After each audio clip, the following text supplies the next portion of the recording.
आज हम एक ऐसे महान व्यक्तित्व के जीवन और विचारों को समझने वाले हैं जिनकी आवाज ने 100 साल से भी पहले पूरी दुनिया को मंत्रमुग्ध कर दिया था। एक ऐसा नाम जो आज भी करोड़ों लोगों के लिए प्रेरणा का एक बहुत बड़ा स्रोत है, स्वामी विवेकानंद। जरा सोचिए, साल है 1893, जगह है शिकागो में वर्ल्ड पार्लियामेंट ऑफ रिलीजन्स। मंच पर एक युवा भारतीय सन्यासी आते हैं और अपने भाषण की शुरुआत इन बहुत ही साधारण लेकिन शक्तिशाली शब्दों से करते हैं। यकीन मानिए, सिर्फ इन 5 शब्दों ने वहां मौजूद हर किसी के दिल को कुछ इस तरह छू लिया कि पूरा हॉल 2 मिनट तक खड़े होकर तालियां बजाता रहा। ये उस एक पल की ताकत थी। तो आखिर कौन थे वो व्यक्ति जिनके विचारों में इतना तेज था? इस आवाज के पीछे की कहानी क्या थी? चलिए उनके सफर को एकदम शुरुआत से जानते हैं। उनका ये सफर शुरू होता है नरेंद्रनाथ दत्त के रूप में और आगे चलकर वो स्वामी विवेकानंद के नाम से जाने गए। उनका जन्म हुआ था 12 जनवरी 1863 को कलकत्ता में। और पता है, इसी दिन को आज भारत में राष्ट्रीय युवा दिवस के रूप में मनाया जाता है। उनके पिता एक वकील थे और माँ एक बहुत ही धर्मपरायण महिला। बचपन से ही नरेंद्र की बुद्धि गजब की तेज थी और उनके मन में हमेशा सवाल उठते रहते थे।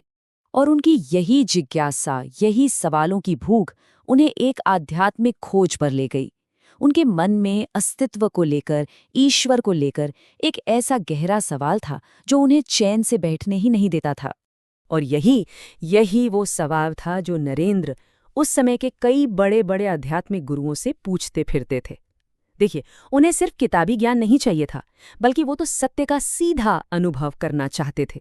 कई लोगों से मिलने के बाद आखिरकार उनकी ये खोज उन्हें श्री रामकृष्ण परमहंस के पास ले आई।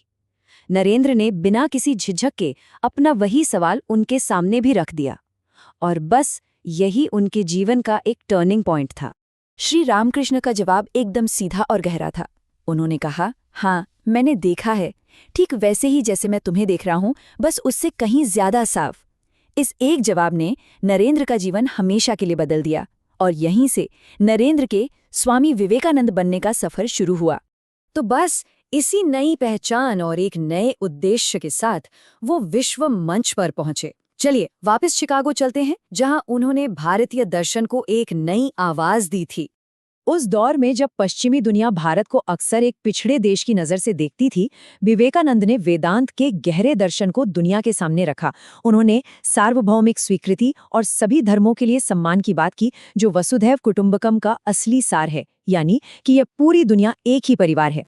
शिकागो के बाद स्वामी विवेकानंद ने पूरी दुनिया को कर्म, सेवा और आत्मविश्वास का एक प्रैक्टिकल दर्शन दिया। चलिए उनके मुख्य उपदेशों पर एक नज़र डालते हैं। उनका एक सबसे प्रमुख सिद्धांत था दरिद्र नारायण। उनका मानना था कि जीव ही शिव है, यानी हर जीवित प्राणी में ईश्वर का अंश है। इसलिए इंसानों की सेवा करना, खासकर गरीबों और जरूरतमंदों की सेवा करना ही ईश्वर की सबसे बड़ी पूजा है।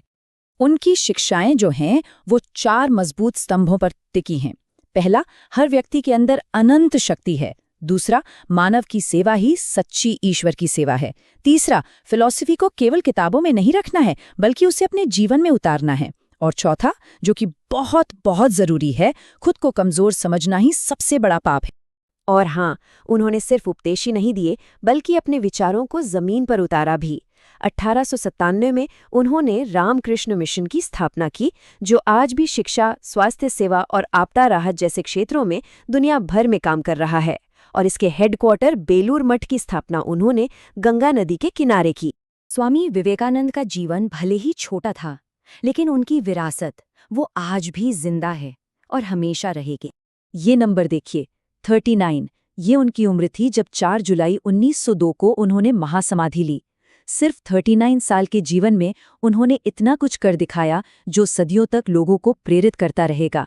ये दिखाता है कि जीवन की लंबाई नहीं, बल्कि उसकी गहराई मायने रखती है। उनका ये प्रसिद्ध आह्वान आज भी युवाओं के लिए एक मंत्र की तरह काम करता है।